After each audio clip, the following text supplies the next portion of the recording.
look, big debut, the stock up 40% on opening day. You've raised $1.5 billion, actually slightly more than $1.5 billion. What's your reaction? Let's start with you, Zig, on the debut.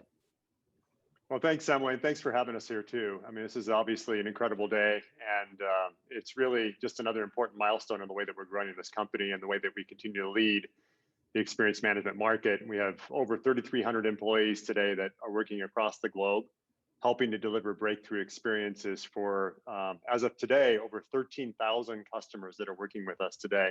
But with respect to the market, honestly, we've been building this company with a long run view in mind. Ryan can expand on that.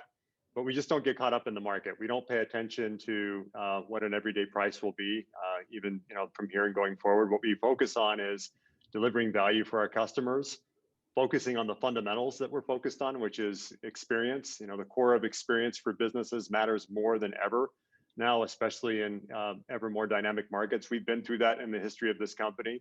Ryan can expand on that as well. But we're quite excited. It's an incredible day. Ryan, it's been an eventful road as Zig was alluding to, selling to SAP, spinning it out and still being the largest shareholder. Why spin out of SAP right now? What are you getting that you wouldn't get inside the company? Look, in 2018, I mean, almost 2 years ago, it's pretty serendipitous. Like we were 3 days before ringing the bell, and SAP came in and said, "Hey, let's go public a different way. Let's take this new category you created. We want that category. And let's go take it to the world." And they did. I mean, they hooked us up to the engine, the marketing engine, and we basically went out and taught everyone around experience management and what it is. I think that it's gotten bigger than all of us anticipated. We were calling a $46 billion TAM in 2018, and now we're viewing it as $60 billion. So we've got a couple choices. What do we do with that kind of TAM, that kind of opportunity, that kind of category leadership?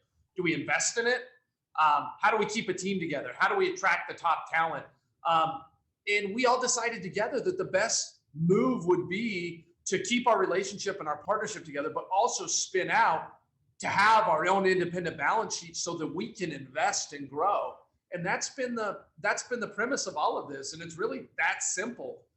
Your best days of investing are always as an independent public company because you've got that balance sheet. And given what we've all seen with the SAP customer base, with the global portfolio, with our ecosystem, and our category leadership as being the pioneers and the category kings and queens of experience management, we're all in on it. So the numbers certainly worked in your favor, but I wonder, does any part of you regret not going public instead of joining SAP? Like, you could have been on that road 2 years ago. Yeah, I've been asked that quite a bit. I mean, it's like you sold for $8 billion, and no, I think we're a much bigger, better company than we were 2 years ago, and we get to go public after everything that we've learned. And I'm just not the type of person that looks back. I mean, are you kidding me? At the time, it was an $8 billion cash offer, which was the largest private software deal in enterprise history, right? I understand that when you double and you grow more, that obviously the valuation goes up. But SAP has a lot of part of that, and like how we grew together. And then if you look at our executive team, our management team, where we are, we're a better company, and we know a lot more. We're more global. We got more customers, more employees. So it just feels right, and I'm just happy. I'm thrilled.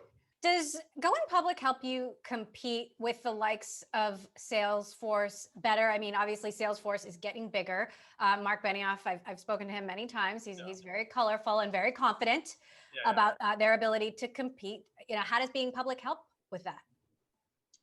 I mean, look, I think I think we're going to be, and we are at a size where people are comparing us to those much larger companies, whether it's ServiceNow, whether it's Salesforce and others.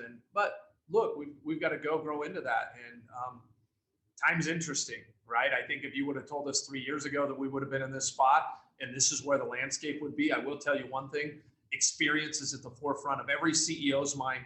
Every customers are the experience of their mind, from either employee or the customer side or product. It's the number one challenge that every industry is facing, because let's be honest, we're all operating without a playbook right now.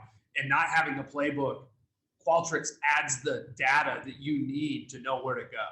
And that's incredibly important. So speaking of not having a playbook, you've chosen to go public on quite a day with what's happening with GameStop and Robinhood and the controversy around hedge funds and institutional investors. Ryan, what's your take on what's happening here? Are we seeing a fundamental shift in power from institutions to individuals?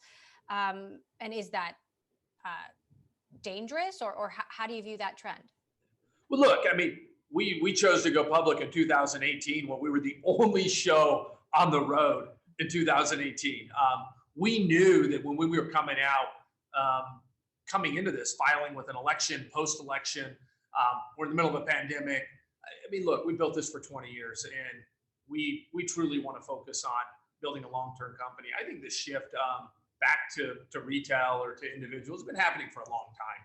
You know, I don't know how it's going to play out, but I think that you know, this is a trend that's been happening for decades. There definitely seems to be a pushback against centralization and a pushback against institutions. And Zig, I wonder, you know, there's a concern about individuals losing a lot of money in terms of all of these retail trades. But on the other hand, folks are saying, who is Robinhood to cut them off? You know, whose side do you take here? Do you have a view on who should have the power?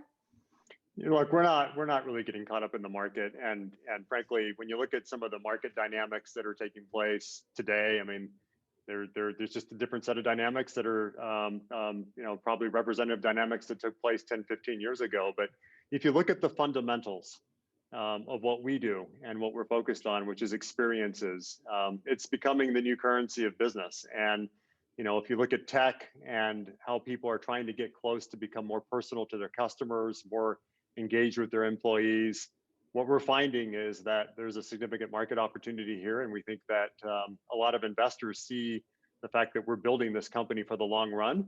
The culture of this company has been designed to go build something that should be able to affect many generations of organizations that end up leveraging our platform. And that's partly why today is just a milestone of where we're going to be headed with this company. Yeah, and I'll double click on that. I mean, when it comes to the Robinhood and those apps that are out there, you know, they've created an experience that has let a lot more players or retailers or individuals go and trade. And, you know, I don't think it's that much different than Uber and a DoorDash. And, you know, I think every industry is having to adjust to that. And we're watching that. We've seen it in the hotel and travel and hospitality industry. We've seen it in the food delivery industry. I think it's just coming this way now. And so I don't chalk it up as more than that. I don't know why it's such an alarming thing. When did we not see this coming?